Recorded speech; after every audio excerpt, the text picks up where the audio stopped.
This video is going to touch upon a lot of cool stuff. So one thing I'm doing differently to heal my toxic shame and show up in my relationships in a new way is to see my strengths as gifts to share with the people I love in the world. So if you ever had this experience, your partner asks you to do something for them and you think to yourself, like, why should I have to do that? I shouldn't have to do that, right? This is what we're going to explore.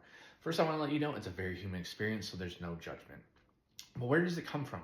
So people with toxic shame, right, they tend to always feel behind because if you go back to childhood, it made relationships hard, which made it easy to bridge, burn, and isolate, which made it easy to try to do everything on their own, which made it hard to ask for support, which made it easy to burn out and depression, right? All of that makes things more difficult. And so it kind of feels like you're always trying to play catch up, right? So when your partner is making a request, that's not what they're doing. They're not trying to take you off your path. They're not trying to add more to your plate. They're trying to connect.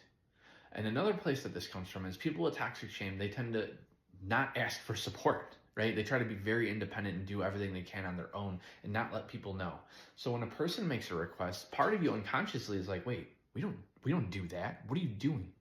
You figure it out, right? And that's the part that kind of comes online and communicates like, why should I have to do that? Why are you asking me for support?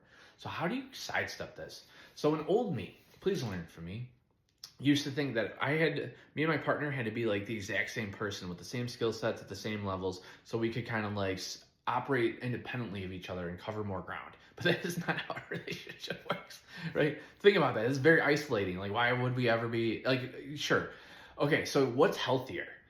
It's interdependence. It's realizing you've got strengths that you can bring to the relationship in the form of gifts, but your partner has strengths that they can bring to the relationship in the form of gifts. And when you do that, your strengths balance out your blind spots.